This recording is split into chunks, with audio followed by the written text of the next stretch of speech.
Për të tretin vit radhazi, provimet e maturës shtetërore kanë treguar se të rinjt flasin më mirë gjuhët e huaja se atë shqipe. Ekspertët e arsimit thonë se gjithmonë më shumë në universitet vërehet se studentët kanë vështirësi të shkruajnë ese apo shkrime akademike për shkak të njohurive të cunguara që kanë në gjuhën shqipe. Kjo duhet të shërbejë një kampan alarme, jo vetëm për kurrikulat, por për gjithë neve, qofshim prindër, qofshim politikanë, qofshim mësues, që të nxisin fëmijët të flasin, të artikulojnë, të shkruajnë, të lexojnë.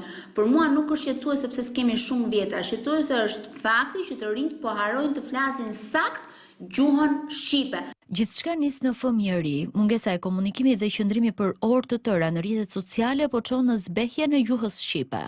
Një impakt shumë madh mund ta kenë edhe vetë fakti që ata kalojnë një kohë shumë gjatë në rrjetet sociale ose me ekrana telefonik, pra kalojnë një kohë më të shkurtër duke komunikuar me njëri tjetrin, duke bashkëvepruar me njëri tjetrin, duke ndërhyrë kaq shumë kohë në rrjetet sociale që pjesa më e madhe e atyre çka ata shohin, qofshin filmat animuar, qofshin kukulla, qofshin lojra janë në anglisht. Kjo bën që gjuha shqipe do fillojë të zbehet dhe fjalori atyre do të jetë gjithmonë me fjalë më të pakta. Neve shohim impaktin që te klaset e para, nga brezi në brez, fëmijët kanë gjithmonë vështirësi për të bërë fjali të përbëra. Gjuha e huaj dhe kryesisht anglishtja po ju shërben të rinjve që zgjedhin universitete jashtë Shqipërisë. Dhe sipas ekspertëve të arsimit, kjo është dhe një shtys që të rinjtë marrin në rastet kur duan të zhvillojnë karrierën e tyre jashtë vendit.